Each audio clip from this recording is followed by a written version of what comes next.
నల్ల కలువ 111th chapter.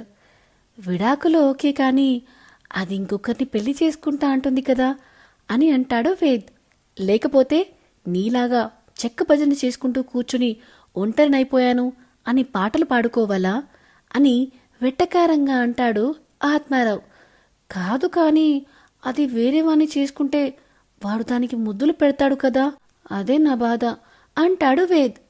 ముద్దులే కాదు ఇంకా చాలా చేస్తాడు, ఎందుకంటే ఆమె అతన్ని పెళ్ళాం కాబట్టి అని ఆత్మారావు వెట్టకారంగా అనేసరికి, చిచి అలా జరగనివ్వను, దాని లిప్స్ నాకు మాత్రమే సొంతం, ఇంకా అది కూడా అని ఆగిపోతాడు వేద్ బాబు.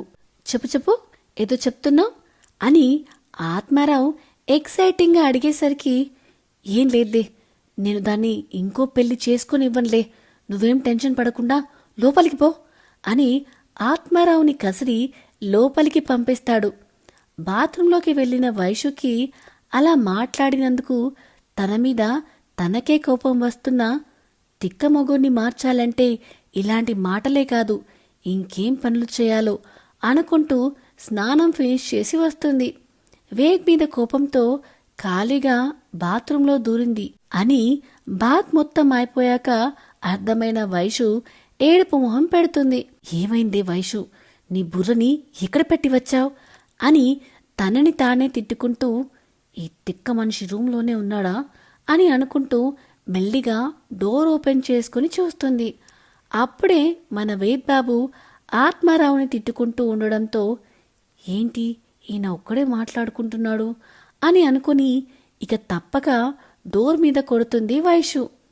సౌండ్కి బాత్రూం వైపు చూసిన వేద్కి వైషు అరచేయి మాత్రమే కనిపిస్తే అలాగే చూస్తాడు. ఏమైంది, ఏం మాట్లాడట్లేదు ఈ మనిషి అని మళ్ళీ ఇంకోసారి సౌండ్ చేస్తుంది. ఇది నన్ను పిలుస్తుందా అనుకొని, ఏంటి అని అంటాడు వేద్. అది నేను బట్టలు మర్చిపోయాను, అక్కడున్నాయి, అవి కొంచెం ఇవ్వరా అని మెల్లగా అడుగుతుంది వేద్కి కనపడకుండానే. సరేలే అని బెడ్ మీద ఉన్న బట్టలు తీసుకుని బాత్రూం డోర్ దగ్గరికి పోగానే తన ఆత్మారావు మళ్ళీ ఎంట్రీ ఇస్తాడు. వైషు చేతికి బట్టలు ఇవ్వడం మానేసి, ఏంట్రా మళ్ళీ వచ్చావు అని అడుగుతాడు వేద్. అది నీకు వైషు ఇంకొకరి సొంతం కాకుండా ఉండడానికి ఒక మంచి ఐడియా తీసుకొచ్చాను అంటాడు. ఏంటి అని ఆతృతగా అడుగుతాడు వేద్. అది జనరల్గా ఈ పద్ధతి గల అమ్మాయిలు ఎవరైనా మగాడు వాళ్ళని ఒకసారి న్యూడ్గా చూస్తే వాళ్ళని తప్ప ఇంకొకరికి వాళ్ళ శరీరాన్ని తాకడానికి ఇవ్వరు. పెళ్లి కాని వాళ్ళైతే మ్యాక్సిమం వాళ్ళనే పెళ్లి కూడా చేసుకుంటారు అని ఆత్మారావు చెప్తుంటే, ఇప్పుడు ఈ సోదంతా నాకెందుకు చెప్తున్నావు అంటాడు వేద్ విసుగ్గా. రేయ్ మట్టి బుర్ర, లోపల నీ పెళ్ళాం కూడా లోపల న్యూడ్గానే ఉంది. ఇప్పుడు బట్టలతో పాటు నువ్వు కూడా లోపలికి వెళ్ళావే అనుకో, తనని నువ్వు అలా చూసినందుకు ఇక నీకు తప్ప తన లైఫ్లో వేరే వాళ్ళకి ప్లేస్ ఇవ్వదు అని ఆత్మారావు ఘోషించేసరికి, నిజమే అంటావా అని అనుమానంగా అడుగుతాడు వేద్. అరే బాయ్, నువ్వు ముందు లోపలికి వెళ్ళరా అని ఆత్మారావు తోసినట్టు అనిపించి వేద్ లోపలికి దూరుతాడు.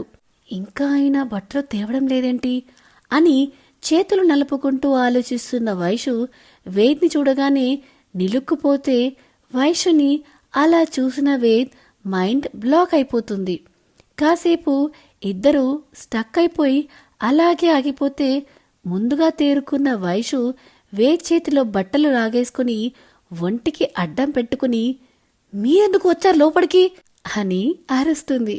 కానీ మన తిక్కబాబు చెవికి ఎక్కితే కదా, ముందు మీరు బయటికి వెళ్ళండి అని వైషు అరుస్తున్నా అలాగే కదలకుండా ఉన్న వేద్ని తనే బయటికి తోసి బోల్డ్ పెట్టుకుని సిగ్గుతో 2 చేతులు మొహానికి అడ్డు పెట్టుకుంటుంది వైషు.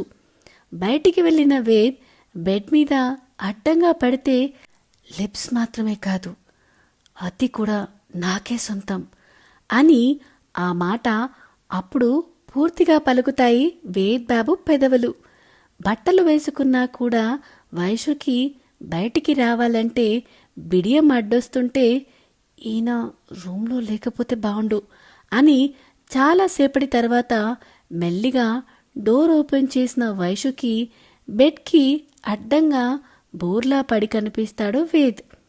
మెల్లిగా బయటికి వచ్చి ఫాస్ట్గా బొట్టు పెట్టుకుని బయటికి పరిగెడుతుంది వైషు పాప.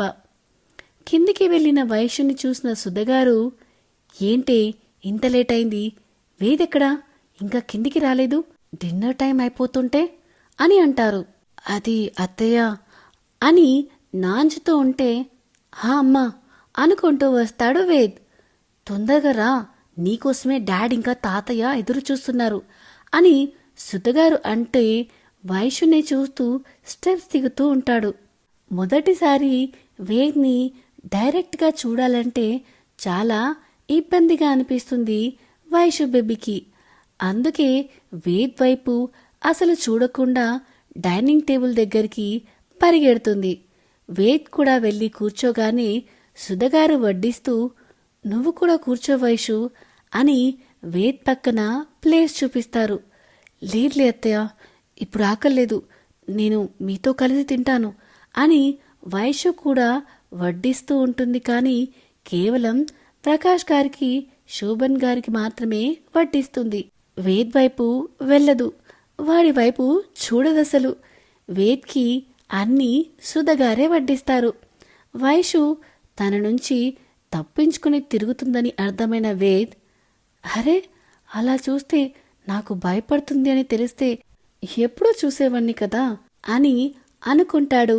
సిగ్గుకి భయానికి తేడా తెలియని మన తిక్కబాబు. వేద్ తినేసి కాసేపు ప్రకాష్ ఇంకా శోభన్ గారితో ముచ్చట్లు పెడుతూ తింటున్న వైషుని స్కాన్ చేస్తూ ఉంటాడు. వేద్ చూపులకి ఇంకా ముడుచుకుపోతుంది వైషు. ఏవైందే వైషు, ఈరోజు ఏదోలా ఉన్నావు అని సుధగారు అడిగేసరికి, మీ తిక్క కొడుకు తిక్క బిహేవియర్ వల్ల ఇలా ఉన్నాను అని మనసులో అనుకుని పైకి మాత్రం ఏం లేదత్తయ్య అని చిన్నగా నవ్వుతూ అంటుంది. సరేలే అని అత్తా కోడళ్ళు ముచ్చట్లు పెడుతూ తినడం కంప్లీట్ అయ్యి కిచెన్ సర్దేసి మళ్ళీ రూమ్కి వెళ్ళే టైం రావడంతో వైషుకి మళ్ళీ టెన్షన్ స్టార్ట్ అవుతుంది. ఇక్కడ వేద్ మాత్రం టీవీలో ఫుల్ రొమాంటిక్ పాటలు పెట్టుకుని ఎంజాయ్ చేస్తూ ఉంటాడు. వైషు డోర్ దగ్గరికి రాగానే, ఎన్నో రాత్రులొస్తాయి కానీ రాది వెన్నెలమ్మ అని లిరిక్స్ వినగానే వైషు గుండె జారి కడుపులోకి వస్తుంది. సో ఇదేనండి నల్ల కలువ 111th చాప్టర్. నెక్స్ట్ ఏంటి తెలుసుకోవాలనుందా? అయితే నెక్స్ట్ ఎపిసోడ్ వరకు వెయిట్ చేయాల్సిందే. ఎలా అనిపిస్తుంది మీకు ఈ స్టోరీ? ఈ వీడియో కనుక మీకు నచ్చినట్టయితే please like, share and comment చేయండి. అలానే ఇలాంటి కొత్త కొత్త కథల కోసం మరియు కొత్త కొత్త అప్డేట్స్ కోసం మన channel the novel whisperer with విన్యాని సబ్స్క్రైబ్ చేసుకోండి. Thank you, bye.